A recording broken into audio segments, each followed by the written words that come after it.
Welcome to Local Everywhere. I'm Cynthia Pooler, and my guest today is Show's Leary. And Show is going to talk about the Writer Appreciation Day that he had for his book. So, please tell us about how you thought about this and what transpired. Sure.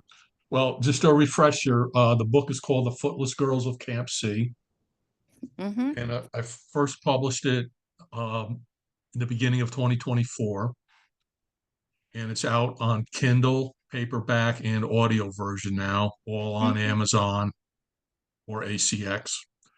And the audio version is available through Spotify worldwide at this point. Okay. Near the end of the summer, I had the idea to sort of thank all the people that really had an impact on the book one way or another. Once the book started becoming pretty successful, I realized that I had something there. And Robin, my wife, and I came up with this idea of having an author's appreciation event. I've never heard of such a thing, but I'm not really in that world that much. And we decided to invite a group of about 20 people that read the book in the early stages, the editor, the musician in the audiobook, the production engineer for the audiobook, and the artist who did the cover work.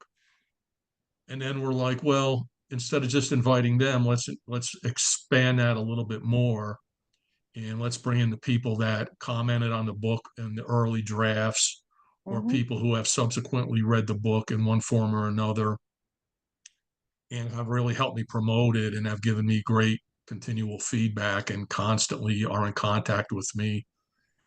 And in one case, a family from Florida, a man and wife who read the book, they actually flew up from Florida for the Wow. event. Let me ask you this. Has there been other author appreciation events, or did you create this whole thing on your own? Well, in my mind, I created it, but I can't imagine I'm that original. I'm sure authors show their appreciation. Maybe Uh-huh. not, but it was just an idea that Robin and I had, and it took a couple months to pull it off. We ultimately rented space at Rustic Barn Pub in Spiegeltown, the second floor. We had Jody cater it for us. We invited, like I said, about 20 people on an afternoon. That was on November 9th of 2024. So Okay. just only a couple months ago. It's still pretty Right. fresh. Mm-hmm. Almost everybody that I invited was able to come. A few people couldn't, but I understand that. One of the cool things we did was the food throughout the book is a highly charged topic. There are a couple things that people on a mission like this really care about. One is surviving, one is eating, and one is personal hygiene. Mm-hmm. Um, we decided to make the table centerpieces. We were going to get flowers, which would have been cool, but Robin had the idea of why not have the things that we ate on the mission as the centerpieces at the table while we're eating. So the centerpieces consisted of a can of Spam, Ooh. beef jerky, an avocado, because the avocado plays a part in the book. Um, I want to make sure I cover all that. Cans of tuna fish, Okay. packets of Kool-Aid, Okay. packets of hot cocoa mix, and Tabasco sauce, and my favorite, not Pop Tarts. Okay. So instead of a bouquet of flowers, we arranged them like flowers, but we had all those foods that were very important. And that's what I ate for the month and a half that we were on that mission.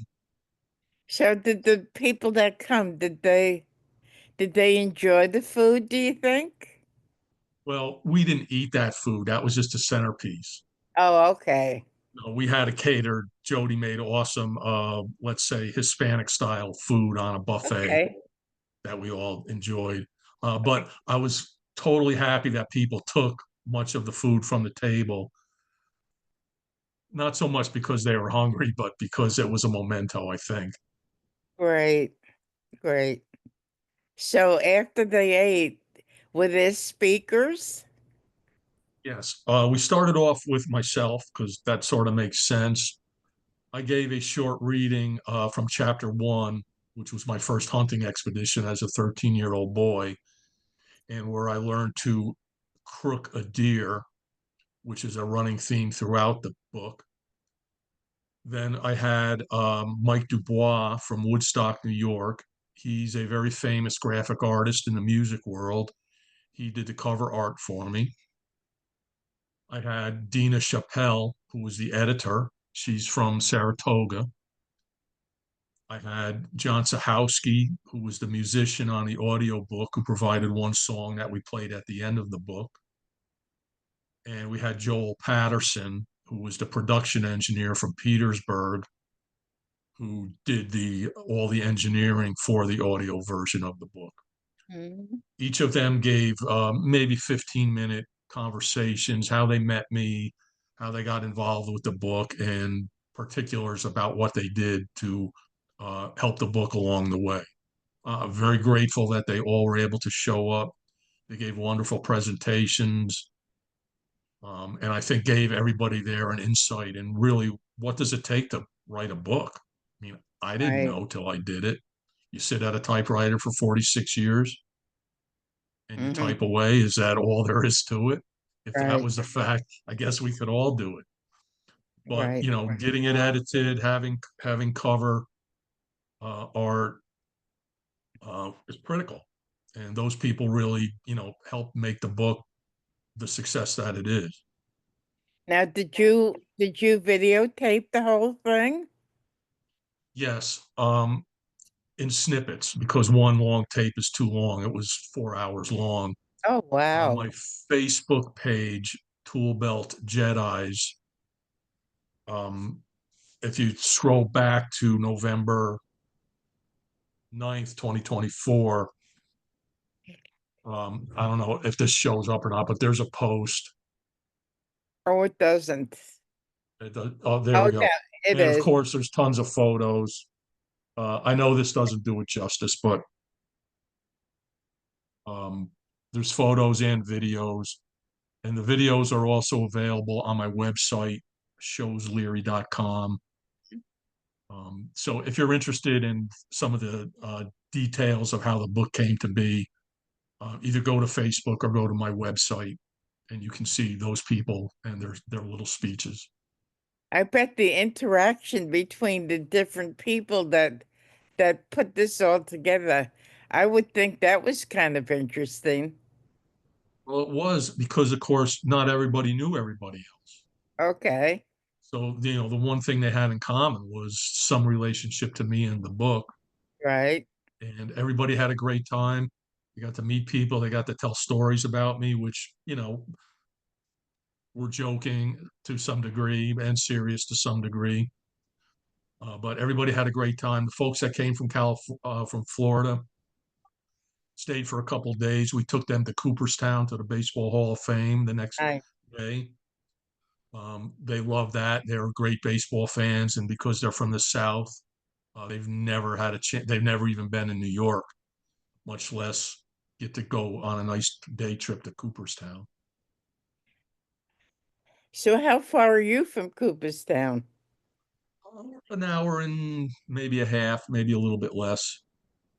So that must have been a great trip. It was a nice trip. We all piled into my truck, um, and we got to chat a lot and got to go see the Baseball Hall of Fame, and then went out for dinner and came back. And they left on Monday morning, so it was great to meet those people face to face. In the back of my book, I had offered people to give me commentary, and I gave my email address in the back of the book. Mhm.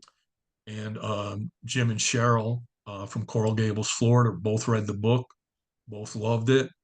They contacted me on email, and now we're really good friends, and we talk every week or email every week. Um, and that's been a wonderful thing. I think that what you did is such a great networking tool because the different people in the different parts of your book came together. It was like all the parts created the whole, and all the different people that had one little part met somebody else that had a little part. I think that is a very unique and rewarding experience.